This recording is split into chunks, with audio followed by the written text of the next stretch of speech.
Welcome to the Deep Dive. Today, we're really zeroing in on college financial aid, specifically some common misunderstandings, stuff that might actually stop families from getting help. Yeah, exactly. We're drawing on some great info from Diversified College Planners today. Right. And the goal really is to bust these myths, maybe help you see if you could qualify for more aid than you thought. Absolutely, because honestly, so many families operate on bad info and it really hinders them. Okay, so let's tackle the first big one. This idea that if your family earns a high income, you won't get any financial aid, period. Right. That's probably myth number one. It's easy to think aid equals low income only.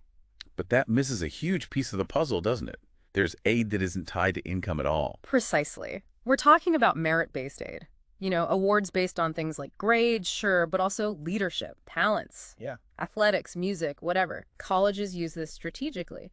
They want to attract talented students regardless of their family's bank account sometimes. A higher income doesn't automatically shut the door. And Diversified College Planners points out something interesting here. Some of the biggest scholarships, they actually go to high-achieving students from higher-income families. That's completely true. It's about what the student brings to the table for that specific school. So definitely worth looking into, no matter your income bracket. Definitely. All right, that leads kind of nicely into the next myth. If your kid doesn't have, perfect grades, forget about getting help. Another common one. And again, it comes down to understanding the types of aid. Right, so we just talked merit aid. That's for the high achievers. Exactly. But then there's need-based aid. And that's calculated based on your family's financial situation, your income, assets, family size, things like that. So even if a student's grades are, let's say, average, or maybe even a bit below average, they could still be absolutely eligible for need-based grants or tuition discounts. Yes, very much so. Their academic record matters for admission, obviously, but need-based aid eligibility is a separate calculation. Okay. And interestingly, you often find that private colleges, the ones maybe with bigger endowments, they can sometimes be more generous with this need-based aid. They have more institutional funds to work with. That's a really important point. It's not just about federal aid, which actually brings us to myth number 3. Let me guess. Financial aid just means federal student loans. You got it. That's what so many people think. Loans you have to pay back. And while federal loans, like Stafford loans, are often part of the package, they're definitely not the only part. Sometimes not even the main part. Right. A huge chunk of aid actually comes directly from the colleges themselves. Yes.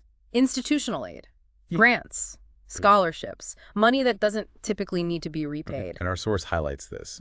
These institutional funds can often be the largest single piece of the financial aid offer. It really can, which makes where you apply super important. How so? Well, some schools are committed to meeting, say, 100% of a student's demonstrated financial need.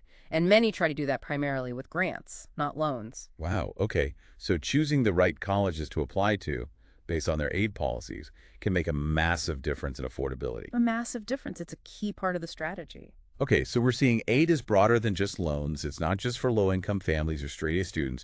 But what about actually getting it? Myth number 4 seems to be that applying is simple.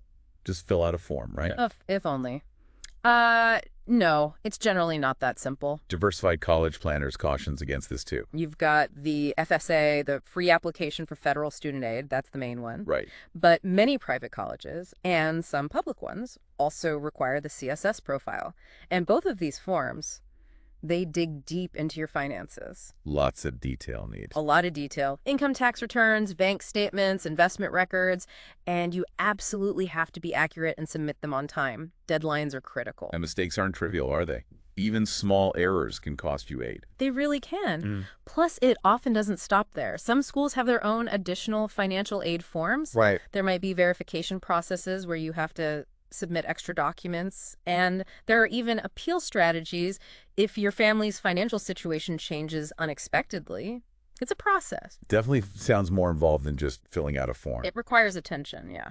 Okay, so pulling this all together, the big takeaway seems to be that a lot more families might qualify for aid, maybe significant aid, than they think. That's the bottom line. Whether it's merit money, need-based grants from the college itself, the potential is often there. The key is knowing these different types exist and, understanding how and where to look for them and not getting tripped up by these common myths. Exactly. Just understanding these points we've discussed is like the essential first step. It lets you build a smarter strategy for making college affordable.